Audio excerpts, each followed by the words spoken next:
So today we are going to report about Warband Station.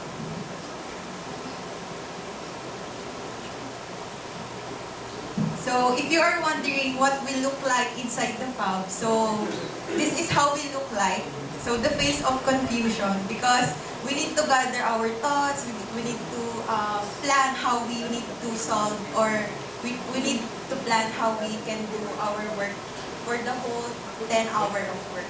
So for me, I need to check everything and make sure that there are no problems in my machine, so that I need to track our daily schedule of talk sheet that we need to run that day. So these are the machines that we operate in our company. So this is the Warband machines, or the CNG.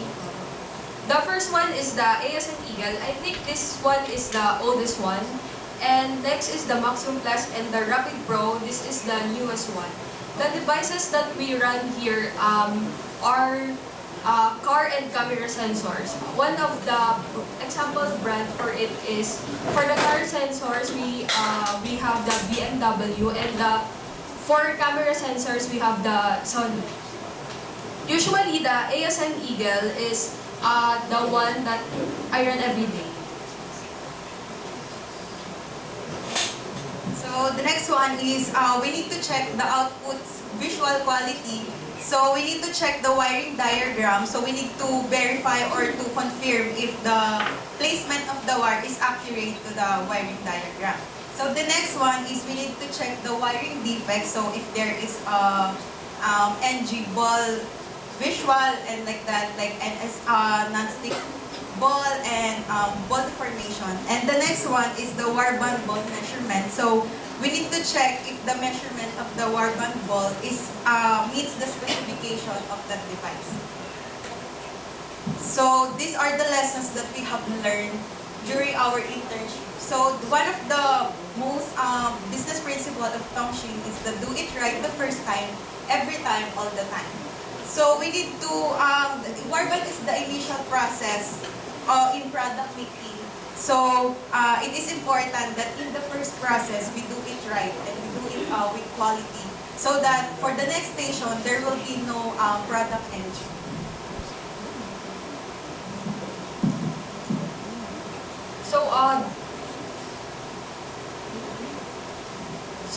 These are the company principles. First is the stability. Stability is the one who provides a sense of security for us, for the employees, and for the workers. Next is the integrity.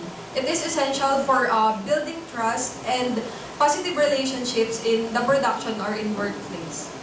Next is the customer satisfaction. Is vital for business because happy customers are more likely to be loyal and repeat buyers, and satisfying customers ensure sustainability and growth of the company. So the last one is habits. So habits, I've learned this to our leader, that establishing a healthy habits or working habits will make your body voluntarily or do right thing in the workplace, voluntarily or automatically. So the first habits that we have learned is Following the SOP or Standard Operation Procedure. It is important that we follow the SOP because it's for our safety, and SOP is the framework for us to have a clear framework for completing tasks correctly. Next is the application of 5S. It is the sort, set in order, shine, standardize, and sustain to improve the workplace organization, efficiency, and safety. And it helps us to eliminate waste, reduce clutter, and streamline processes, leading to higher productivity in workplace. So the last one is quality as a top priority. So when you perform a quality work, the customer will be satisfied. So if there is a customer satisfaction, there will be a successful business. That's all.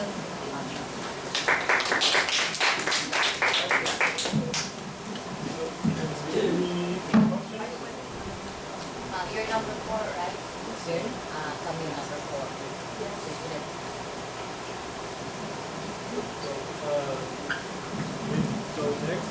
maybe we all finish. We will have maybe we will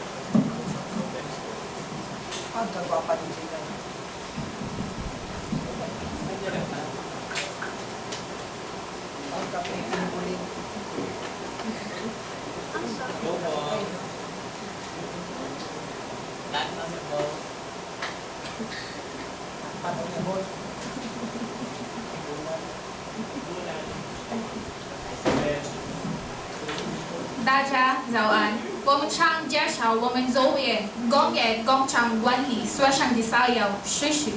We would like to present our off-campus internship as an industrial engineering management student. 我是安静梅，我是房克莱了。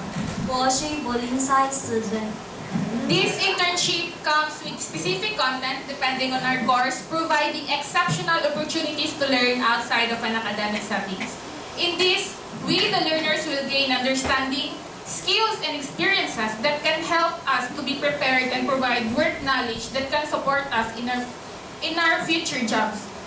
Together with my fellow interns, Pang Kalayla and Bulin Saisujan, we are currently interning at Tongshin Yanzu Gongye, where we are dedicated to upholding values of stability, well-being, integrity, changsin, and of course, customer satisfaction, kahumandi.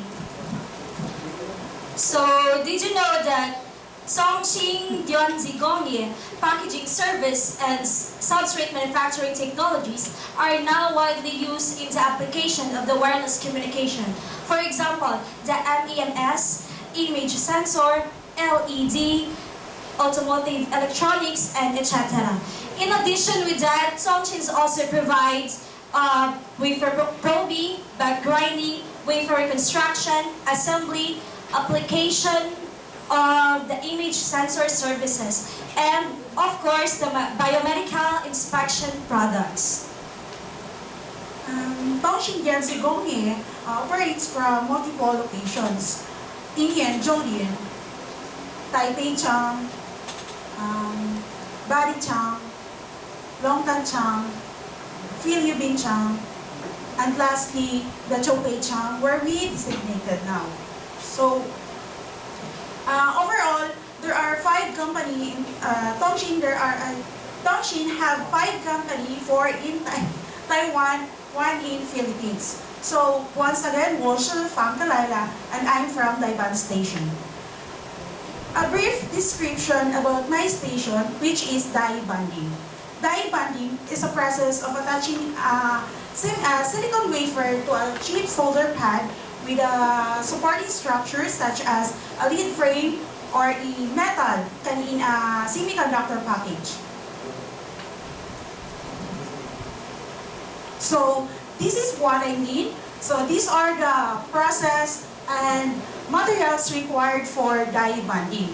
So this is the epoxy, the needle, the substrate, the chips or the die, and the big head or the pick up. So there are 5 materials required for die bonding. So in die bond, we have a 3 steps. We have a 3-step of process. First is dispensing. Second is pick up. Third is attach. So dispensing, the epoxy dispense to the substrate, and the pick up or the pick head pick a die or the chips and be attached to the substrate. So that's all in die bond station. So after that, we proceed to curing. After the curing, we do the quality inspection using the microscope. So if the product is good, we do the measurement. We measure the product manually, especially the X and Y, the rotation, the tilt, and also the bleeding epoxy around the die. So after if the measurement is passed, we do the quantity inspection, because the die bond is a first process in our production. We make it sure that the quality, the measurement, and the quantity is good, fast, and correct. So to avoid any kind of errors and before to proceed to the another station. So overall, in summary, die bonding is a critical step in electronic device manufacturing, ensuring that the semiconductor wafer are securely attached to the substrate, thereby creating a functional integrated circuits and electronic system. That's all for die bonding. We proceed to the C. Washi and Jaime, as an intern, I have been assigned to polyfungkaijan, where they put the glass on the top of our product to protect it from particles and other contaminations.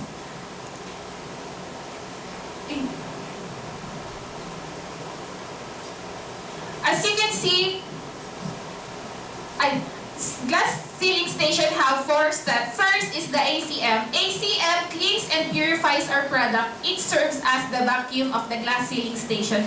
Next step is as you can see, this is the primary machine we use for sealing. It covers or it combines the epoxy and glass and put it above our product. However, this machine needs 4 materials. First is the epoxy. Next is the needle. Needle serves as the molder or guide of the epoxy when putting above our product. Next is the pick-up tip, which helps the main machine to pick the glass from wafer and transfer it to our product. And last but not the least, the most important product that we use for sealing is the glass. All of these 4 materials that I have mentioned have different kinds and different sizes depending on what program that is assigned in your device. Next, as the glass covers our product, it passes through the UVI, which helps or makes the epoxy thick enough to stick the glass on the top of our product. And the last step is the microscope, which helps us, the operators, to carefully check whether the glass is aligned and the epoxy is fixed. So the next station is the AOI, or the Automated Optical Inspection. So the AOI is accountable to inspect the NG, good, reject, and pass every devices. So AOI checks the error from the die band, which is the epoxy, the wear damage from the wear band, and the glass sealing damage. And the next one, this is the TIR machine. This is a new machine from the AOI. So this machine contains 3 types of programs, which is the die band process, wear band process, and the glass sealing process. The next one is the MVPG tie. So this machine is one of the oldest machine. So this machine is also contains 3 types of process, which contains the die band process, wear band process, and the glass sealing process. The next one is the AOI workflow chart. And then the last one could be the materials of the AOI that we use, which contains the sticker, the marker, and the poly glass. That's all. Thank you.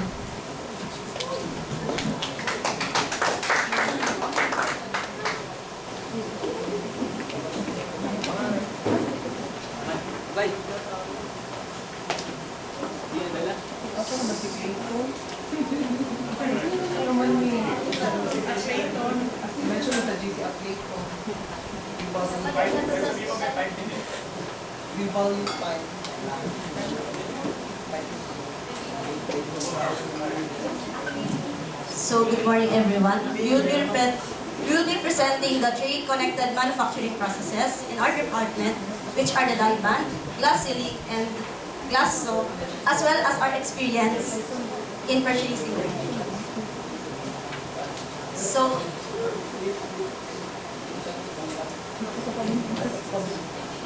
So first is the die banding. It's a manufacturing process used in the packaging of semiconductors. It is the act of attaching a die to a substrate or package by epoxy or solder, also known as die placement or die attach. So preparations. Of course, the MES system, where we key in all the data and the measuring of die displacement. And the things we need are wafer, substrate part number, magazine, epoxy dye adhesive, and rubber tape. So, each working day, I handled my tasks with great caution, fully aware of precision and attention to detail in the industry. Operating the die bonding station sharpened my skills and gives a deep meaning,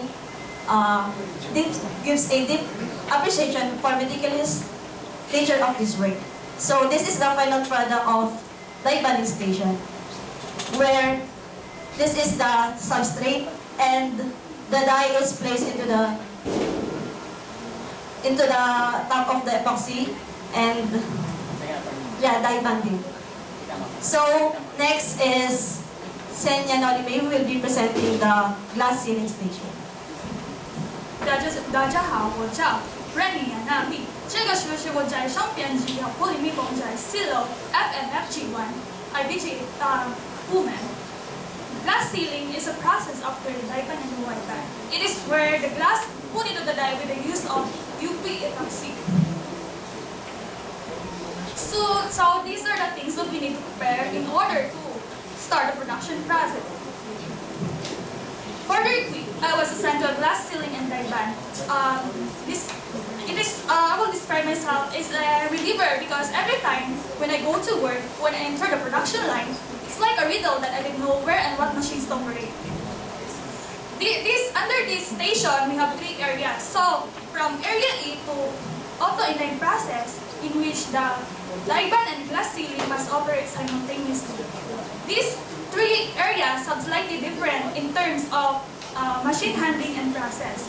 So, we as an intern, we need to familiarize all the devices of IBGA because every devices have its own specs and all the machines have its own problem to acknowledge.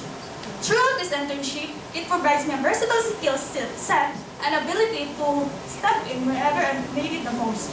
So, with that, I learned about my work in production, the safety protocols, process optimization, and teamwork within the production. This experience will undoubtedly benefit me in future roles in engineering, manufacturing, and other related fields. 这是我的报告，然后这个是我中文是杨梅。大家好，我是崔西杨梅，我的工作在 Polycheca or glass saw station.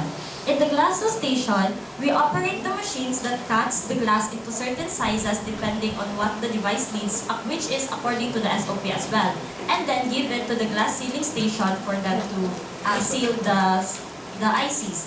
Our process first involves glass mount, which is to mount the glass into the ring using a tape, and then putting the glass into the cassette before putting it into the machine for cutting the glass. But we have to make sure that the program that we put into the machine is correct based on the requirement of the device that is found in the run card of our running.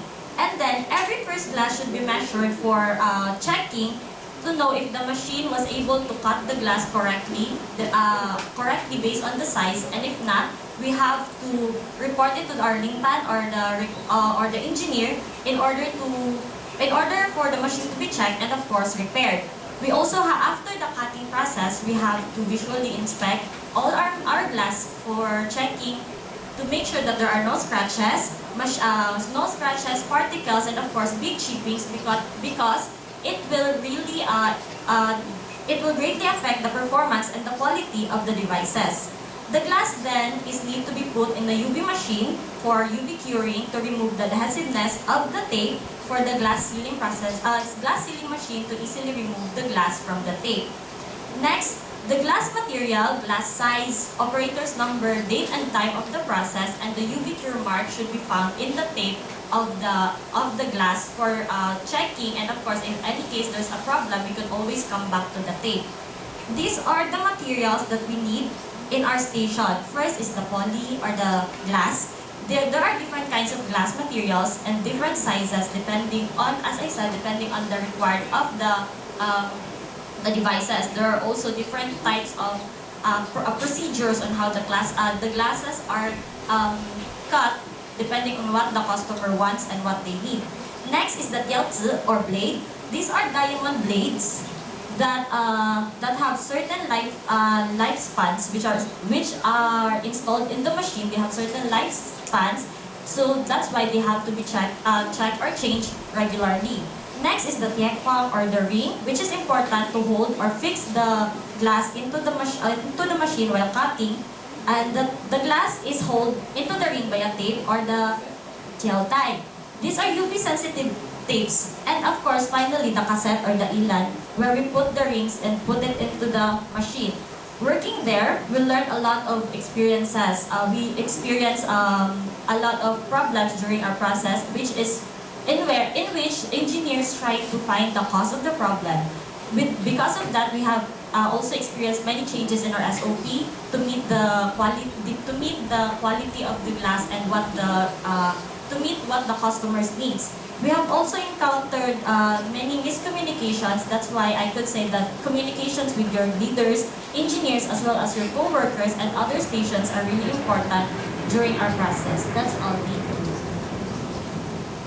So all in all, Tongshin with its famous motto is our reliability, integrity, and customer service. As we navigated through our responsibilities, we embraced the responsibility of ensuring the quality and efficiency in every task we undertook.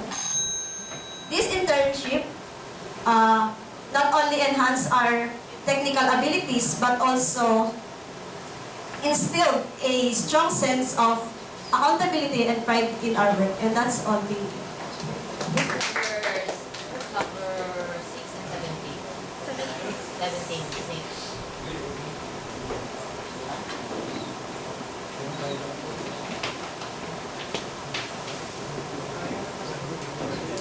That's all Tongshin's presentation.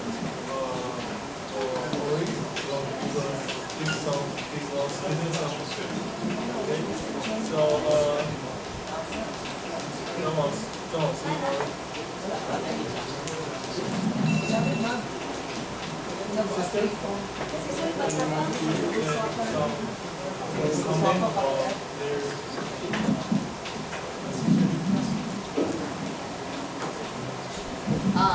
This is your third time to present, right? I'm expecting more, not to look at with your phone or anything. With the eye contact with the audience, I seldom see it. You know, comfortable to say what was your experience for the past 3 times. This is your third time. So, some are still on their phones, trying to get on their notes. You know, I'm expecting more than that. What I have seen this first batch, the first this morning. So I know it's been for sure for how many years you're in that department. So yeah, some presentations where there will be involvement, there will be like some, I don't know, I didn't see much of the participative way of doing the presentation. It's still almost the same the previous years. So I'm expecting more of engaging how you present your presentation.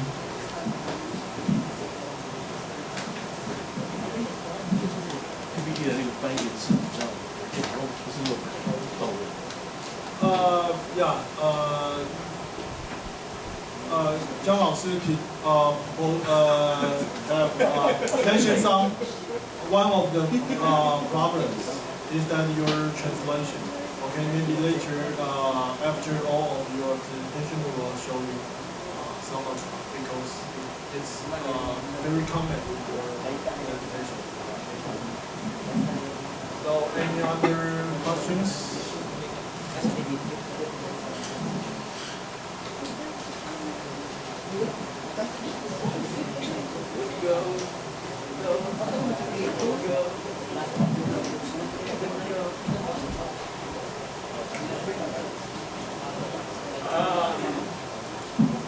Okay, so we will later with good goal. Okay, so just prepare. Mostly, or needs to go through.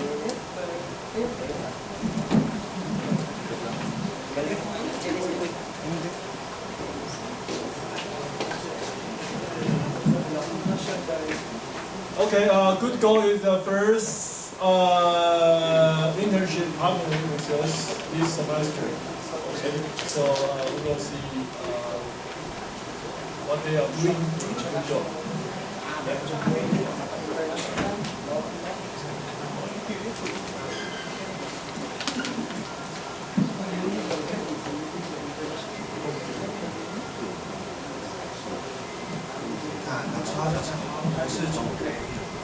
我是马克海。这是我们的试试经历。那在开始试试报告之前，我们要感谢我们的公司传统企业和优秀公司给我们的试试机会。那请容许我介绍我们的公司老板。So, Good Go is focused on extending product design and innovation across its vertical integrated automotive parts and operation. By utilizing its resources, the company aims to maximize the benefits of its application driven by strategies of globalization and specialization. The company has to have a professional automotive suppliers. So, at this juncture, Mark will state the products that our company has owned. At this point, I'm going to introduce to you the exceptional collection of innovative products that Good Go offers to the market. First is the auto spare parts, auto exterior accessories, auto body kits, and bumpers. So for our partner brands, Good Go is known for manufacturing automotive parts, as I mentioned earlier, with their primary focus on the BMW vehicles.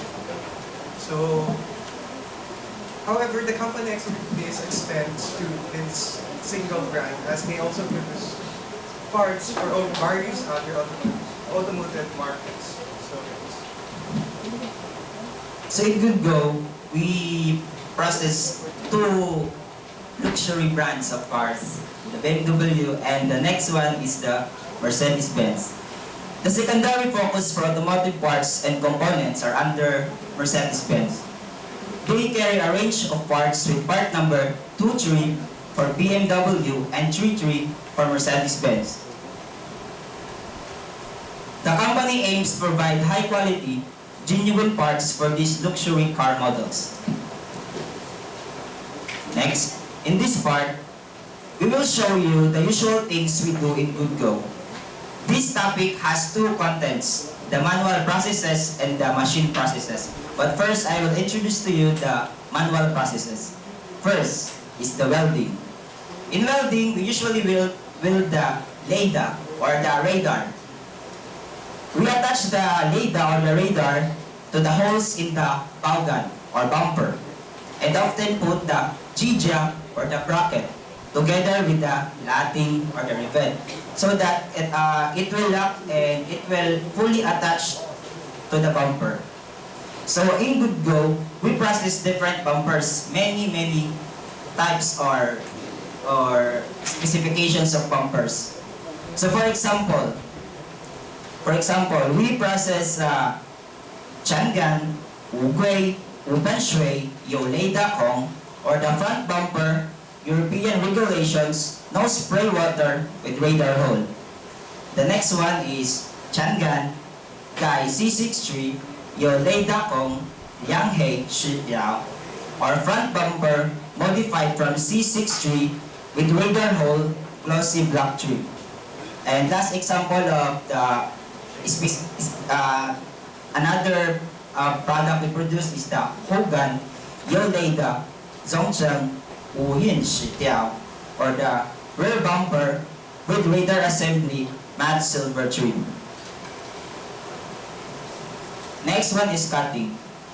In cutting, we use cutting materials to cut the excessive parts of the bumpers, components, or any other materials so that we can produce a precise output that corresponds to the standard quality level of a specific product.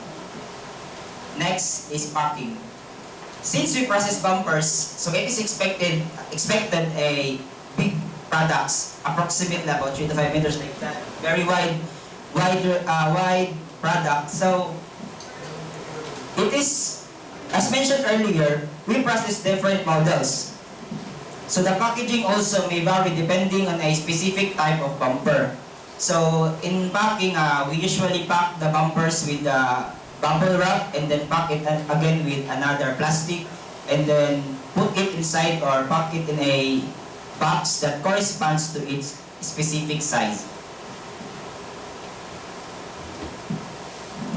So for the machine processes, I have experienced the EGA 1526, which is an air pressure powered machines used to weld and assemble LED components and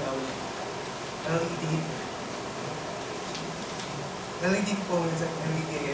So my job here is to install the fixtures and set the three requirements, which is the delay, weld, and bolt, and apply at least 5 samples for this machine. So the next one is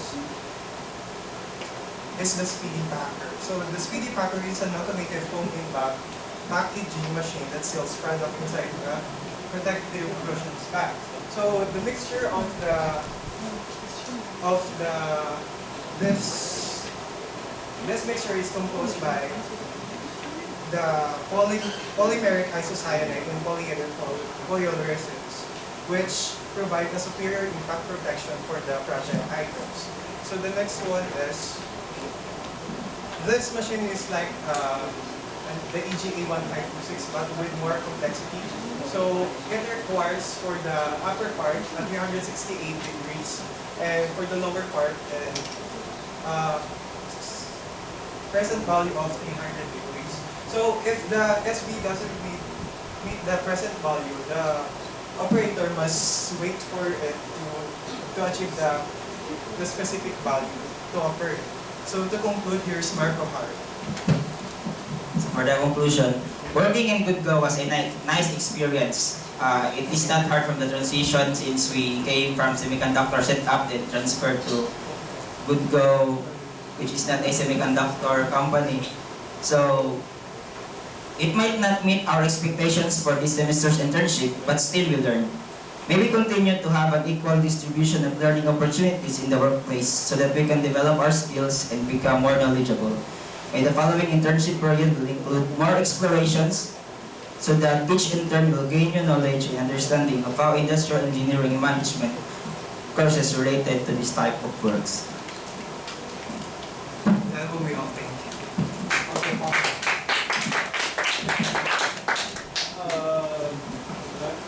You starting to load the robots? Not yet? Not yet, Baba. It's still installed? Yeah, it's still installed. But it's already shipped there and it's under monitoring?